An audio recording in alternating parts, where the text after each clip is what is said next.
Halo semuanya, ini adalah video pertama dari rangkaian video mata kuliah Sistem Kontrol dan Otomatisasi 2. Pada video kali ini, kita akan mencoba memahami sistem kontrol, khususnya mengenai sistem kontrol loop terbuka.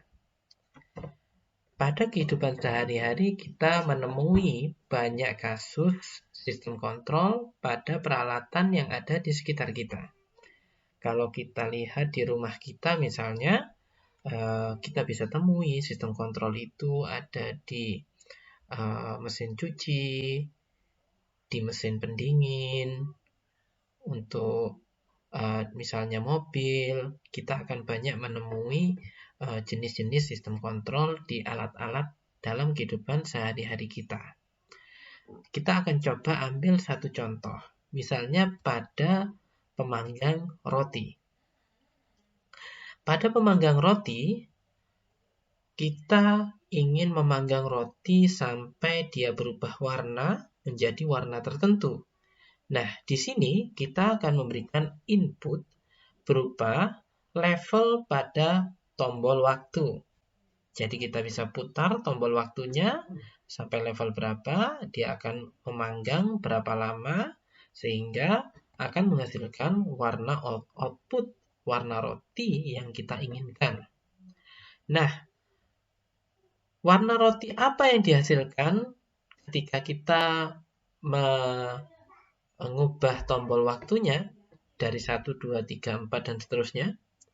Nah, di sini tentunya kita memerlukan eksperimen. Karena kita tidak tahu ya, level tombol waktu mana akan menghasilkan warna roti yang mana. Ya, kalau kita sudah sering mencoba, sering bereksperimen, kita akan terbiasa untuk kita akan mengetahui level tombol waktu yang mana akan menghasilkan warna roti yang mana. Ya. Nah, setelah kita banyak eksperimen tersebut, kita sudah tahu karakteristik dari sistem proses ini, pemanggang roti ini. Sehingga kita misalnya bisa menggambarkan hubungan antara warna roti dengan level tombol waktunya. Misalnya memenuhi grafik yang sebelah kanan itu. Ya, kalau kita sudah mengetahui model, ini bisa dianggap sebagai model dari proses pemanggangan roti ini ya. Nah, warna roti itu adalah bisa kita simbolkan Y atau input. Mohon maaf, Y itu adalah output. Kemudian level tombol waktunya itu bisa kita simbolkan U atau dia itu adalah inputnya. Sehingga Y di sini bisa kita tuliskan sebagai fungsi dari U.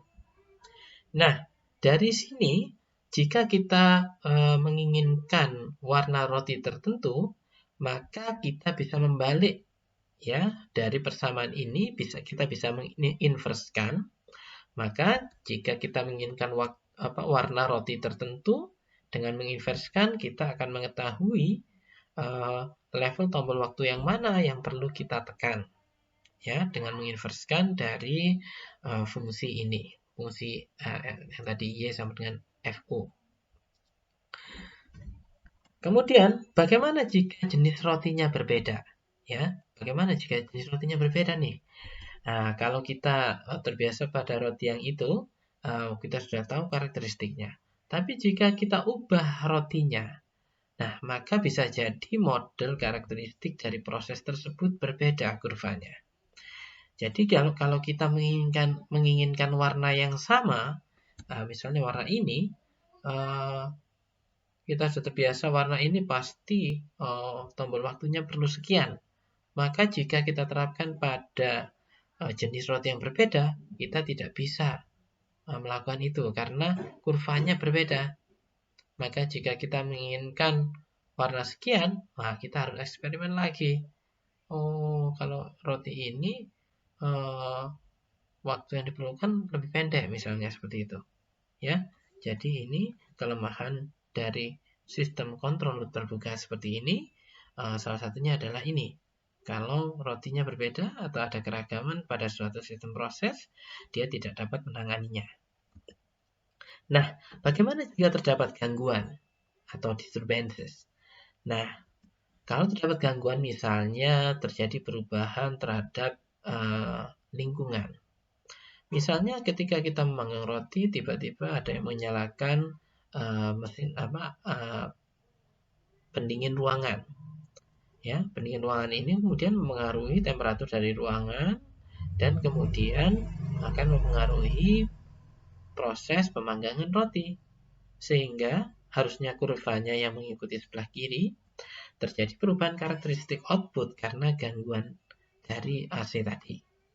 Nah, ketika terjadi gangguan ini, sistem kontrol loop terbuka hanya memerintahkan saja kan, pokoknya tombol waktunya sekian, dia masak sekian lama.